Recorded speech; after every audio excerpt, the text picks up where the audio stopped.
Next day यूनिंग जिंग के पीछे वाली सीट पर आकर बैठता है और उसे कैंडी देता है। जिंग पूछती है कि तुम यहाँ क्या कर रहे हो। यूनिंग कहता है कि मैंने सीट एक्सचेंज की है और उसे कैंडी देकर कहता है कि क्या मैं खिलाऊं। जिंग कैंडी ले लेती है। टीचर क्लास में सबको बताते हैं कि जो लेट तक स्टडी करना चाहते हैं उनके लिए स्कूल में रूम्स अरेंज कर दिए गए हैं। जो इंटरेस्टेड है वो अपने नाम जिंग को बता दे और कहते हैं कि फ्रेंड्स के साथ स्टडी करने का मौका कभी कभी मिलता है तो एंजॉय करो। सब क्लैपिंग कर देते हैं। तीनों को रूम में दिखाते हैं। युआन कहता है कि मुझे हॉस्टल पसंद है और तुम यहाँ जिंग के साथ ज्यादा टाइम रह सकते हो। यूनिंग कहता है कि और तुम भी बाइची के साथ। दोनों हंसते हैं। युआन कहता है कि वो हमसे बस 2 रूम दूर हैं, बट हम उनसे जब चाहे तब नहीं मिल सकते क्योंकि रूम सुपरवाइजर बीच में आ रहा है। यूनिंग भी हाँ कर देता है। उसके पास जिंग का कॉल आता है बट फोन पर बाइची होती है और युआन से बात करने के लिए कहती है। युआन कहता है कि क्या तुम मुझे मिस कर रही थी चीची। बाइची उसे अपने रूम पर आने के लिए कहती है। युआन कहता है कि मैं अंदर कैसे आऊँगा। वह कहती है कि वो मैं देख लूंगी। युआन ओके बोल देता है और यूनिंग से कहता है कि मैं बाइची के पास जा रहा हूँ, उसे मेरी जरूरत है। यूनिंग कहता है कि जिंग भी वहीं पर है, मैं भी साथ चलता हूँ। युआन मना करके कहता है कि उसने बस मुझे बुलाया है और किसी को नहीं, और चला जाता है। यूनिंग उसे देखता है और कहता है कि किसी को मेरी जरूरत क्यों नहीं है। तीनों बाहर होते हैं और सुपरवाइजर को देखते हैं। युआन पूछता है कि मैं अंदर कैसे जाऊंगा। बाइची कहती है कि हम तुम्हें इशारा कर देंगे और सुपरवाइजर के पास आकर उससे कहते हैं कि हमारे रूम की की खो गई है और उससे दूसरी की मांगते हैं। वह देती रहती है तो बाइची उसे इशारा कर देती है। युआन छुप कर ऊपर चला जाता है। दोनों भी की लेकर आ जाती हैं। तीनों रूम में आते हैं। युआन रूम देखकर कहता है कि इतना गंदा क्यों है। बाइची कहती है कि हमें ऐसा ही मिला है। युआन पूछता है कि मुझे यहाँ क्यों बुलाया है। बाइची कहती है कि रूम की क्लीनिंग करने के लिए। युआन कहता है कि मैं नहीं करूँगा। रूम क्लीन करके युआन थक जाता है। बाइची रूम चेक करके उसे थैंक यू बोलती है और स्नैक्स देकर उसे जाने के लिए कहती है। युआन कहता है कि मैं बाहर कैसे जाऊंगा, अगर मैं पकड़ा गया तो। दोनों चिल्लाना स्टार्ट कर देती हैं कि हमारे रूम में एक लड़का आ गया है। युआन वहां से भागकर अपने रूम में आता है। वह सबके सामने अपनी तारीफ करता है और यूनिंग को बताता है कि मैं बुरा फंसा। यूनिंग पूछता है कि क्या हुआ। वह बताता है कि उन्होंने मुझसे अपना रूम क्लीन कराया और पानी भी नहीं दिया। यूनिंग हंसता है और युआन सैड होकर बैठ जाता है। दोनों बातें करती रहती हैं। बाइची कहती है कि उसने मुझे मैसेज भी नहीं किया, क्या वह इतना बिजी है। जिंग कहती है कि अगर उसने नहीं किया तो तुम कर लो। बाइची मना कर देती है। जिंग यूनिंग को मैसेज करती है। रूम में बॉयज अपने फोन्स को देखते रहते हैं। यूनिंग के फोन पर जिंग का मैसेज आता है। वह खुश हो जाता है। बॉयज कहते हैं कि युआन तुम हार गए, कल का ब्रेकफास्ट तुम लाओगे। यूनिंग जिंग को मैसेज करता रहता है। युआन उससे फोन छीन लेता है और बॉयज को यूनिंग को पकड़ने के लिए कहता है। वह उसे पकड़ लेते हैं। युआन कहता है कि मैं सबको मैसेज रीड करके सुनाता हूँ। सब खुश होते हैं।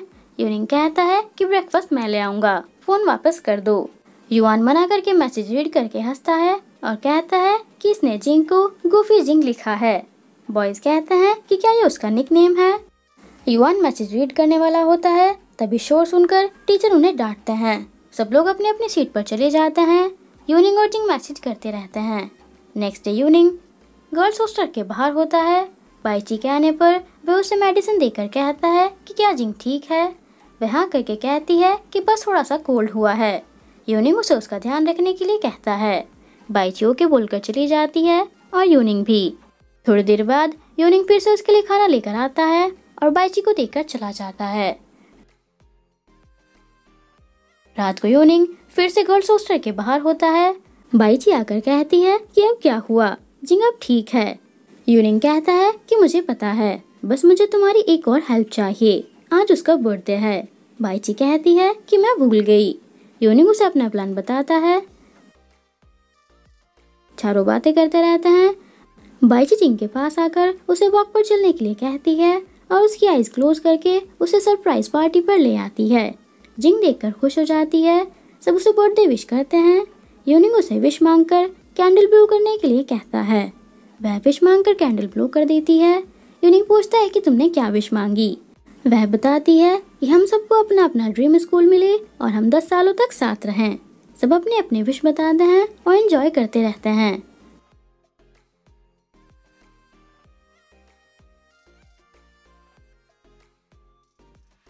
नेक्स्ट डे बाइची को एक्सरसाइज करते हुए दिखाते हैं। युआन भी वहीं होता है। बाइची उसे देखकर कहती है कि तुम यहाँ क्या कर रहे हो। युआन कहता है कि मुझे पता चला तुम यहाँ हो तो मैं भी आ गया। मुझे लगा था कि तुम्हारे पास बहुत सारे बॉयज होंगे तो मैं देखने आ गया। बाइची कहती है कि क्या तुम्हें यहाँ कोई बॉय दिख रहा है, और उसे जाने के लिए कहती है। वह नहीं जाता और कहता है कि मैं यहीं रहूंगा। क्लास ओवर होने के बाद युआन कहता है कि मैं क्यूट लग रहा हूँ ना। बाइची कहती है कि हाँ बहुत क्यूट, और उसके फोटोज क्लिक करने के लिए कहती है।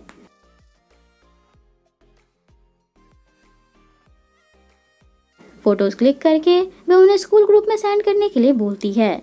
युआन मना करता है। रनिंग प्रैक्टिस के बाद जिंग पूछती है कि कैसा रहा। यूनिंग कहता है कि पहले से बेटर है और उसे कुछ दिखाने के लिए अपने साथ ले जाता है। जिंग पूछती है कि क्या ये तुमने ड्रॉ किया है। वह हाँ बोलकर उस पर अपने अपने नाम लिखने के लिए कहता है। दोनों नाम लिख देते हैं और उसे देखकर स्माइल करते रहते हैं। नेक्स्ट डे जिंग क्लास में होती है। एक लड़की उसे बताती है कि उसके लिए कॉल आया है। वह जाकर कॉल रिसीव करती है, जो होता है उसकी मॉम का। वह जिंग से कहती हैं कि वो उसे मिस कर रही हैं। जिंग कहती है कि 10 साल हो चुके हैं, अब आपको मेरी याद आ रही है। उसकी मॉम उसे सॉरी बोलकर साथ में रहने के लिए कहती हैं। जिंग मना करके गुस्से में कॉल कट कर देती है और वहीं बैठकर रोती रहती है। युआन और बाइची बातें करते रहते हैं। यूनिंग आकर पूछता है कि क्या तुमने जिंग को कहीं देखा है। बाइची कहती है कि वह घर गई है, जल्दी ही वापस आ जाएगी। यूनिंग पूछता है कि वह सैड क्यों है। बाइची बताती है कि उसकी मॉम का कॉल आया था जिसकी वजह से वह परेशान है। दोनों कहते हैं कि उसकी मॉम का। बाइची युआन को चुप रहने के लिए कहती है। युआन कहता है कि तुम ऐसे क्यों बोलती हो। वह प्यार से बोल देती है कि चुप रहो, और यूनिंग को बताती है कि उसकी मॉम ने 10 साल बाद उससे बात की।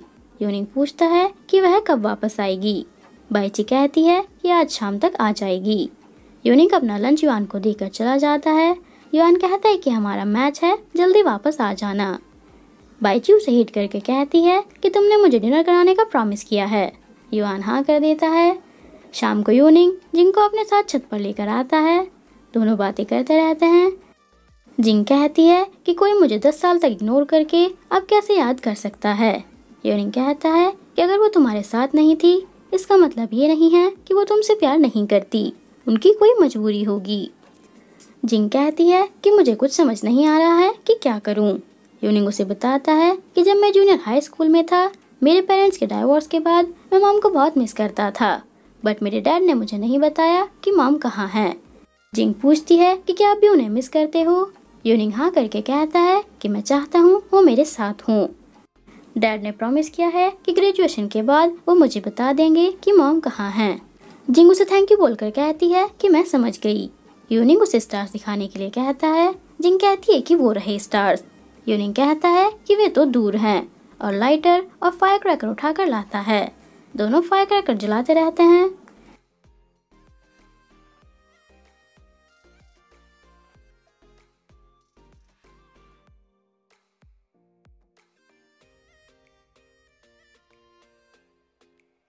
स्टडी रूम में बाइची और युआन बातें करते रहते हैं। युआन उसे स्नैक्स देता है। बाइची खाने से मना करती है और कहती है कि मैं और मोटी नहीं होना चाहती। टीचर उनकी आवाज़ सुन लेते हैं और पूछते हैं कि यहाँ कौन है। दोनों छुप जाते हैं। युआन यूनिंग को कॉल करता है।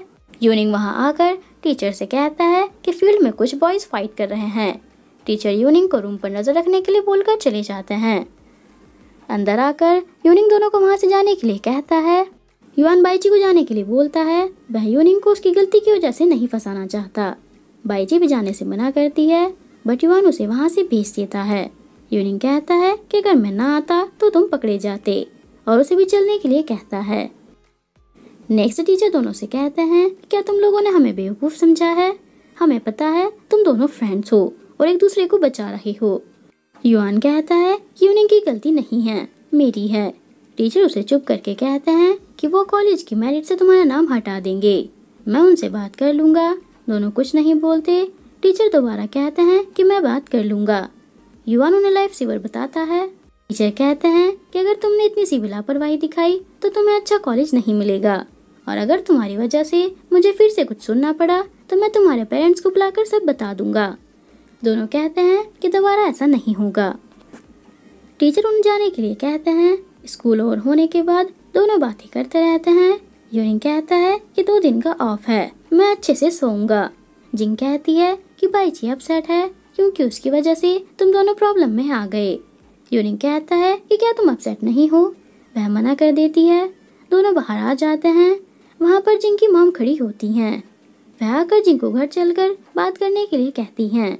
जिंग कहती है कि कौन सा घर, और मैं अकेले घर जा सकती हूँ। यूनिंग उसे उसकी मॉम से बात करके सब कुछ क्लियर करने के लिए कहता है। जिंग अपनी मॉम के साथ चली जाती है। घर पर दोनों डिनर करते हुए बातें करते हैं। उसकी मॉम कहती है कि तुम्हारे डैड की डेथ के बाद मुझे घर चलाने के लिए दिन रात काम करना पड़ता था, फिर भी मैं घर का खर्चा नहीं उठा पा रही थी। मुझे शादी का प्रपोजल आया तो मैंने एक्सेप्ट कर लिया क्योंकि उसने हम सबकी केयर करने का प्रॉमिस किया था। जिंग कहती है कि फिर अब वापस यहाँ क्यों आई हो, क्या नई लाइफ अच्छी नहीं लगी? वे कहती हैं कि मैं तुम्हें लेने आई हूँ। तुम्हारी ग्रैंडमा ने मुझे कभी तुमसे मिलने नहीं दिया और ना ही तुम्हें साथ ले जाने दिया। जिंग कहती है कि उनके डैड को काफी टाइम हो चुका है, मुझे उन्होंने ऐसा कुछ नहीं बताया। उसकी मॉम कहती हैं कि मैं तब आने वाली थी पर कुछ प्रॉब्लम हो गई थी तो नहीं आ पाई। अब मैं, तुम और तुम्हारा छोटा भाई तीनों साथ मिलकर रहेंगे।